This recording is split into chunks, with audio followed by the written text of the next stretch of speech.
Hello and welcome everybody, this is Joe Here's some time for more Dishonored. In the last episode, we started the game and got imprisoned for a crime we didn't commit. And much like the A-Team, we had to break out of jail and now we have to get vengeance upon the guys who framed us, who happen to be members of the Royal Guard. So yeah, in this episode, we're going to start off by going into the sewer.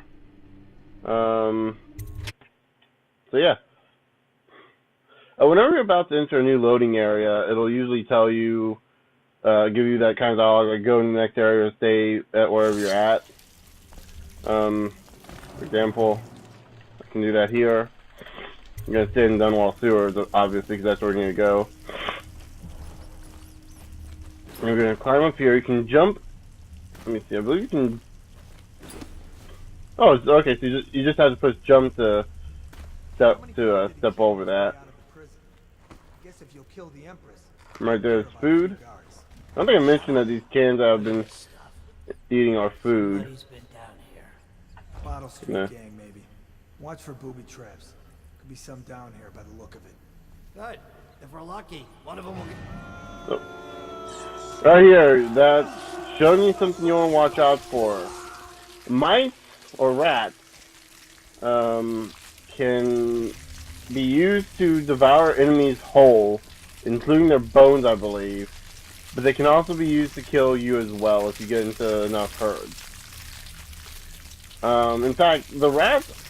The reason I mentioned last episode that the plague that's going on in Dunwall is very similar to that of the bubonic plague in the Middle Ages, or the Black Plague, as many of you might know it better as.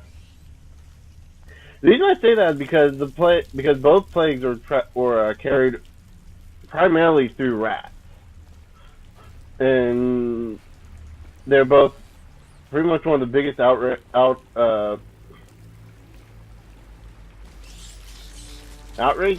No, not outrages.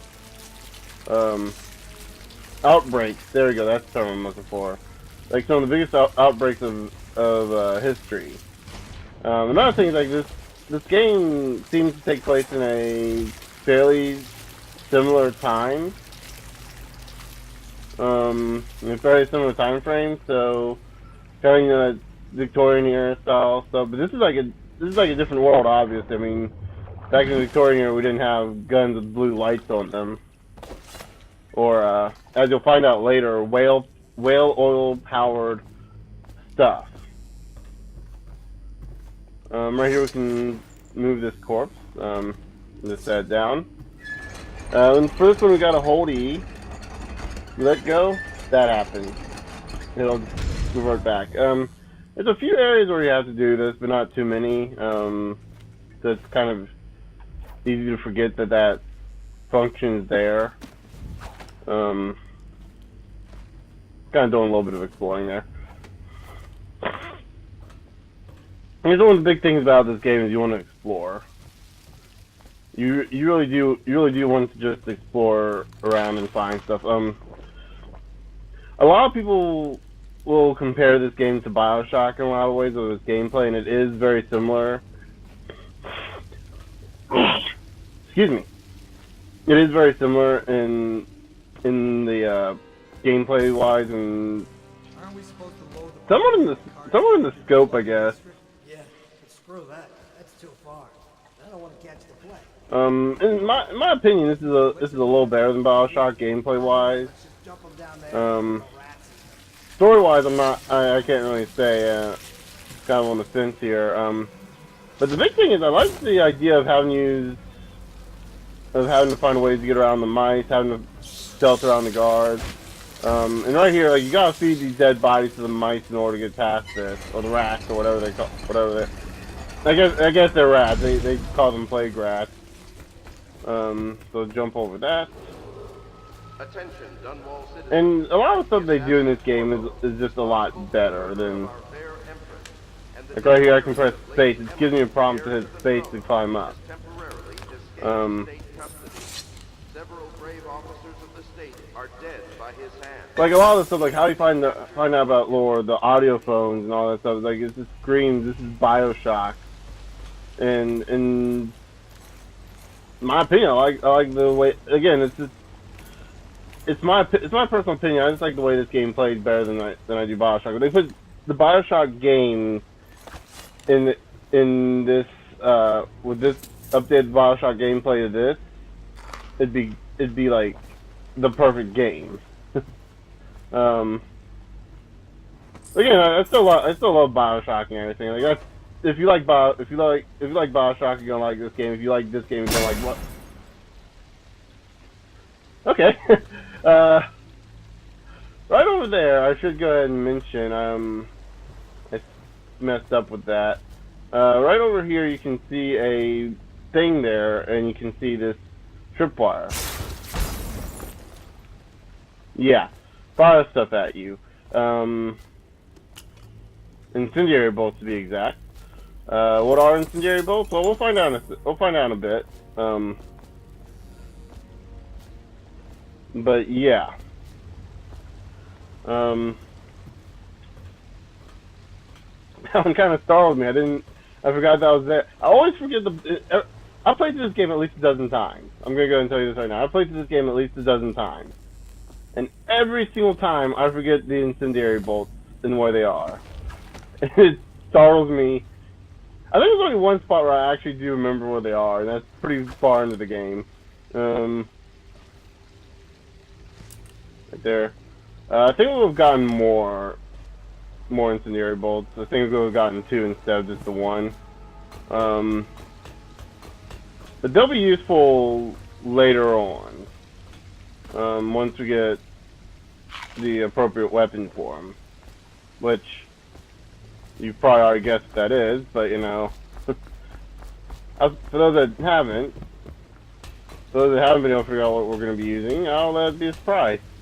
Actually, it's going to be right here, I think, that we'll learn what it is.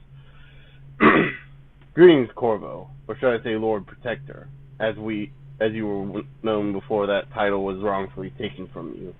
We are servants of the Empire and of the true Empress, a group of loyalists who want very much to meet you. Take these weapons, crafted for you of the finest materials in the Isles, and meet with our man, Samuel, near where those tunnels spill into Rinhaven River. Sorry, I'm doing a terrible job reading this. All haste and luck. We share a common purpose. Ooh. So right here we got a few items. We got a bow, or crossbow, a new sword, which I really like this one because it extends out. Now if we press and hold E, we put our weapons away. If you do this with a regular sword, it just kind of just doesn't do anything. It just kind of goes down, very uninspiring. But this one, press. You click to bring him back out, and you press and hold E to put him away. He flips the sword, and it's like it slides in. It's a retractable sword. It's awesome. I like that. Unlock essence, which is just money. There's a lot of stuff in here that you'll find. You'll look at this. If it's not food or coins, it will automatically be converted to coins. What I think they should do. Oh, if it's not healing items, there's 2 healing items in the game. One we've already seen. Right here, you can see in the corner. You see the red stuff. Now I'm trying to remember what it's called.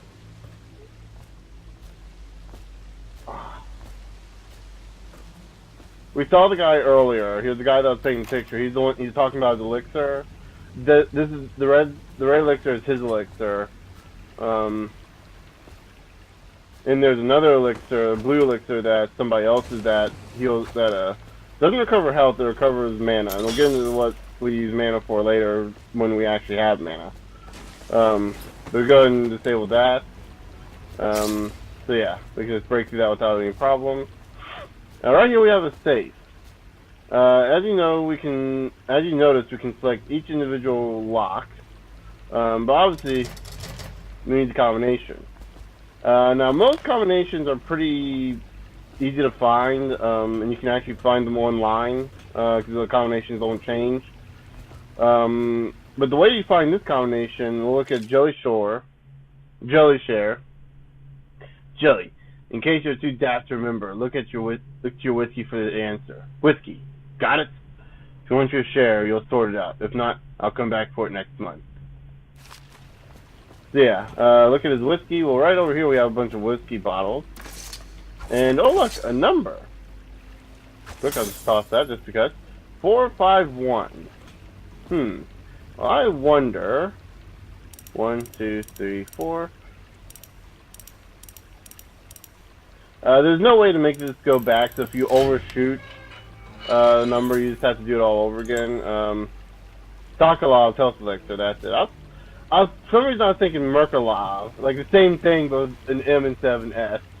Yeah, Sokolov is the guy who created the elixir. He won't get past me, sir.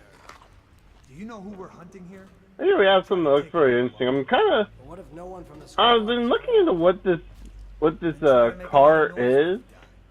According to the wiki, and this could be also going by the fact that I may be misinterpreting it because it was a while ago. It's like a prototype underground tram car, or something like railroad car, or something like that.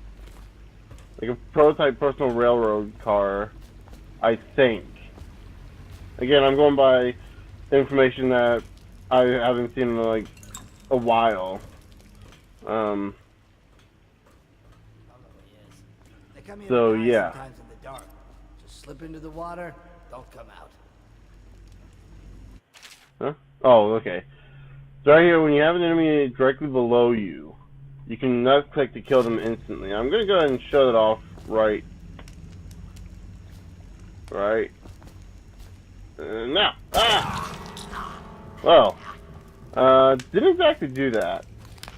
If you do it correctly, you won't take fall damage. And you'll stab directly into them. It looks a lot cooler than what I just did there, but I screwed up with it. You also probably saw the prompts up for it, like for a split second. Hey, I heard you Yeah. I screwed up on that one. We got some more guys. You know, I think I'm gonna try to do something I normally don't do, and that's just kind of walk past them without getting their attention. I normally try to take out all the guys because I'm a little greedy and I want all the stuff I can get. You little bastard. Usually it's not worth it. Right here we have some copper wire for tin coin, some more Sokolov's elixir, an empty bottle. So this guy, I'm not sure what hemlock essence is. I think it's not a drink. I don't think it's a drink. I think it's a. Hey, what's going on there? And we got busted. Run away. Just to let you know, enemies will walk through doors unless they load you to the next area.